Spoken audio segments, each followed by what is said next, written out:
like to start by thanking the Church for initiating these faith stories over the past few years. It has been a nice way to get to know members of St. Columba's.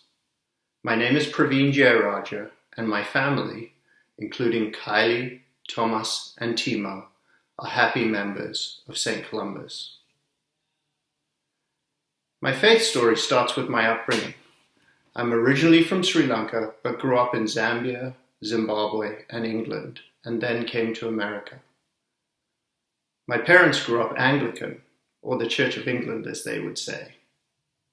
My parents believed in their faith, and this belief rubbed off on me. At age 10, I was sent to boarding school in England while my parents lived in Zambia. Church was a big part of school, and we went to chapel daily. It was here that I first remember some of the glorious music we hear in the Episcopalian Church. When we sing some of the great hymns like, "Oh, when the saints go marching in," it feels like I am home. Music helped build my faith.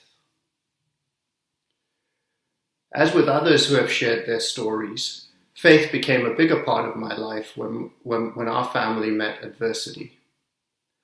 Around age 42, and when I was 10 years old, my father fell ill.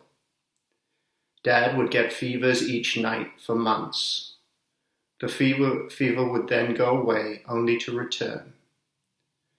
Doctors were unable to diagnose the illness, and at age 52, when I was a sophomore in college, Dad passed away. I remember Dad going to church and praying during his illness.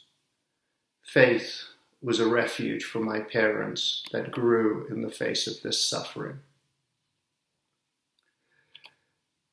Dad's death was challenging, and I returned from college in America for his funeral and found he had cancelled his life insurance policy to pay for my college fees. The Zimbabwean government froze all of our savings, so we literally had to start over. But Mom had her faith.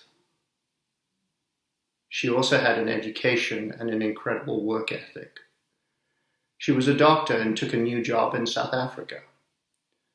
Slowly but surely, she got my brother and I educated, and we subsequently got on our feet.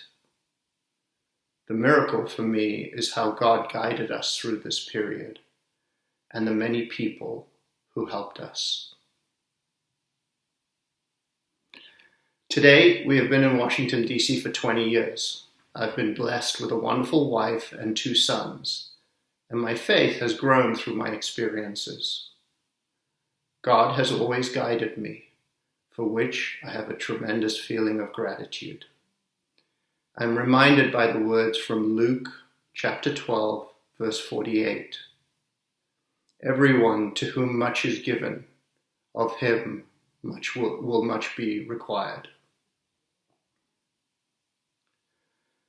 I know that COVID-19 has impacted all of us. I think more often of how lucky we are to live in this region. I'm grateful for the St. Columba's staff and the parishioners who volunteer to ensure St. Columba's is vibrant. As we enter the fall season, I hope we can all give generously to the Church to ensure this community remains strong. As I look around today, St. Columba's seems more important than ever. That place where in the midst of a storm, we can find peace. I would like to end by saying thank you to Ledley and his team for all the work they do to fulfill God's mission through St. Columba's. Thank you, my fellow parishioners, for making this such a special place.